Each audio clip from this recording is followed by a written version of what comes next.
A alimentação hoje ela é muito importante, ela talvez seja o fator mais importante a determinar as condições de saúde das populações. Então, se estima que metade da carga de doença no mundo hoje se deve à alimentação não saudável, né? A relação entre alimentação e saúde é muito complexa, mas a solução é relativamente simples. Os padrões tradicionais de alimentação, onde as pessoas combinam diferentes tipos de alimentos, né? A dieta mediterrânea é só um exemplo de um padrão tradicional de alimentação.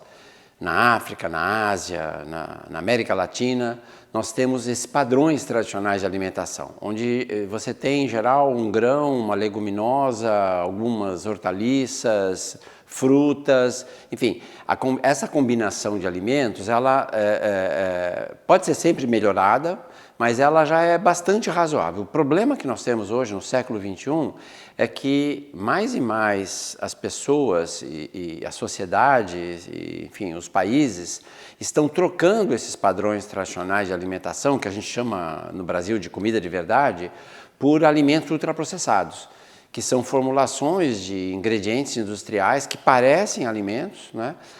Que deslocam os alimentos e que trazem todos esses problemas de saúde, a começar pela obesidade, mas incluindo diabetes, doenças cardiovasculares, vários tipos de câncer. Então, embora essa relação seja muito complexa, seja difícil resumir isso, a solução passa muito pela preservação dos padrões tradicionais de alimentação, né? E aí nós temos que ter políticas para isso, obviamente. Então, eu acho que a academia tem respondido, e a América Latina, eu acho que ela tem estado na vanguarda, na realidade, desses estudos que estão nos mostrando que o grande problema que a gente tem hoje na alimentação é o crescimento do consumo desses alimentos ultraprocessados que estão deslocando os alimentos, as preparações culinárias que são tão tradicionais nessa região.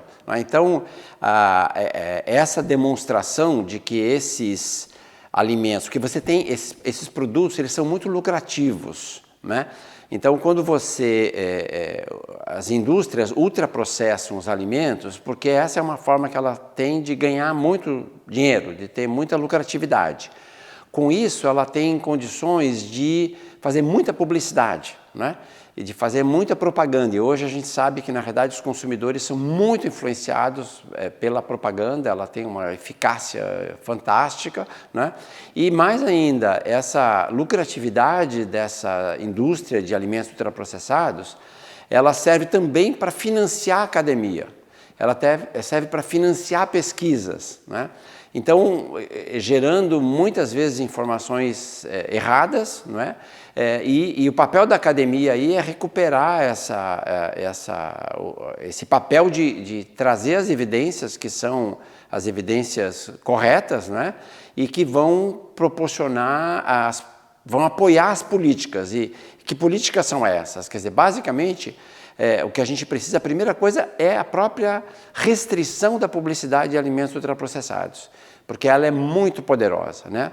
A segunda questão é vamos dizer, essas indústrias de alimentos ultraprocessados, eles têm uma capacidade de, como eles trabalham com ingredientes de muito baixo custo, eles têm uma capacidade de produzir produtos que são absolutamente não saudáveis, mas que não são tão caros.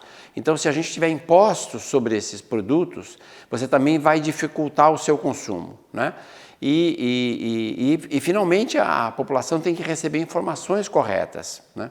Então, os guias alimentares, que são o instrumento mais importante para informar a população, eles têm que ser revisados no sentido de estar adaptados a essa nova realidade em que o grande problema da nutrição passou a ser determinado pelo consumo desses alimentos ultraprocessados. Mas isso é interessante porque, na realidade, esse quadro ele mudou nos últimos, dependendo do país, nos últimos 10, 20, 30, 40 anos, essa situação se modificou. Há 50 anos atrás, digamos,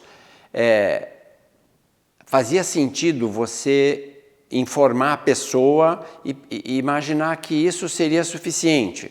Porque, na verdade, o sistema alimentar, o lado da oferta né? Ele não tinha a força que ele tem hoje. Então, hoje em dia, na realidade, a decisão, o consumidor tem muito pouca decisão, ele realmente toma muito pouca decisão. Na realidade, o ambiente alimentar acaba definindo, na realidade, o comportamento das pessoas. Então, a gente precisa atuar dos dois lados. A gente precisa atuar informando o consumidor, ele precisa estar informado, mas a gente precisa fazer com que o que a gente costuma dizer, que a opção saudável tem que ser a mais fácil, ela não pode ser a mais difícil, não é? Porque senão a gente não vai conseguir nada.